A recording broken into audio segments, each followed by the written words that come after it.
నెల్లూరు జిల్లా ఇందుకూరుపేట మండలం మైపాడు మెయిన్ రోడ్లోని 50 మంది పైగా వ్యాపారస్తులు మంగళవారం పోలీసులకు ఫిర్యాదు చేశారు.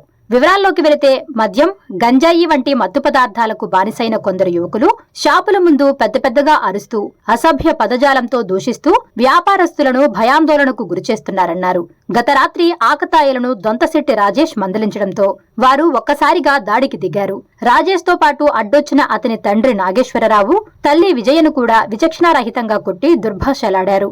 గ్రామంలో నిరంతరం బైక్ రేసింగులు చేస్తూ సైలెన్సర్లతో అతిగా శబ్దం చేస్తూ ప్రజలను, వ్యాపారస్తులను భయాందోళనకు గురిచేస్తున్నారని మీడియా ముందు బాధితులు ఆవేదన వ్యక్తం చేశారు.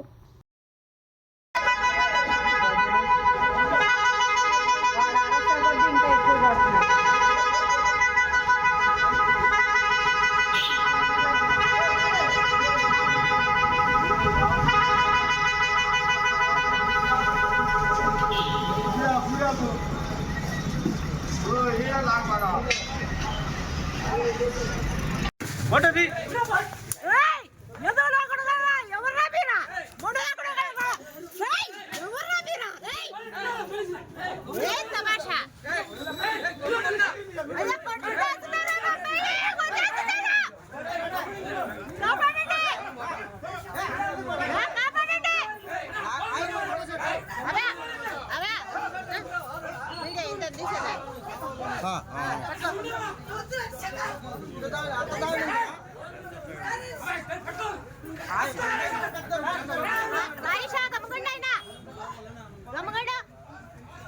ఎంతసేపు సౌండ్ ఆ విధంగా కొడుతున్నారు? ఒక్కరన్నా మాట్లాడుతున్నారు? ఏడా మనుషుల మీద వచ్చి కొడుతున్నారా?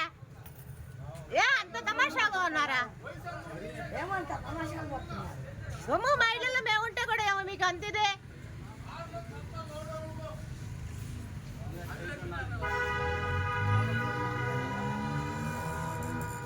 బస్టాండ్ సెంటర్ గ్రామస్తులు వంటి మేము అక్కడ చిన్న చిన్న వ్యాపారాలు చేసుకుంటూ ఉంటాము. నిన్న రాత్రి జరిగిన సంఘటన కోసమై మేము ఇందుకూరుపేట పోలీస్ స్టేషన్కి వచ్చాము. నిన్న రాత్రి సుమారుగా 8:45 ఆ సమయంలో ఒక 5 మంది పిల్లలు వచ్చి మా బస్టాండ్లో మా అంగడి ముందు విపరీతమైన శబ్దాలు చేస్తూ, ఎకిరి చేష్టలు చేస్తూ వచ్చే దారిని పోయి వాళ్ళని దుర్భాషలు ఆటలాడుతుంటాను. మేము అతన్ని మందలించడానికి చేశాము.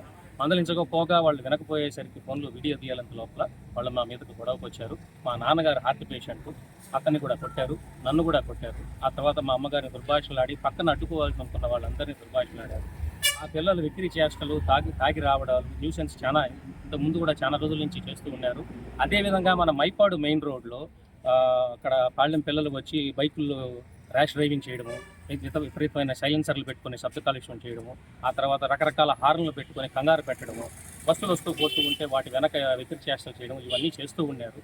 నిన్న ఇబ్బందికరమైన పరిస్థితులు ఉండడం వల్ల మేము ఎస్ఐ గారిని కలిసి ఫిర్యాదు ఇచ్చుకున్న తర్వాత వారు తగు చర్యలు తీసుకుంటామని మాకు హామీ ఇచ్చారు. ఉంది అని అడిగిన దానికి గాను మమ్మల్ని మా ఇంటి లోపలికి వచ్చి కొట్టారు. మా నాన్నగారిని, అమ్మగారిని కూడా తిట్టారు. దాని తర్వాత ఈ విషయం ఎస్ఐ గారికి కూడా వారు ఇంటి దగ్గరికి వచ్చి ఇంటి లోపలికి వచ్చి కొట్టబోయారని కూడా చెప్పిన తర్వాత వాళ్ళు కేసు ఫైల్ చేస్తామని చెప్పారు. మాకు న్యాయం చేస్తామని హామీ ఇచ్చారు.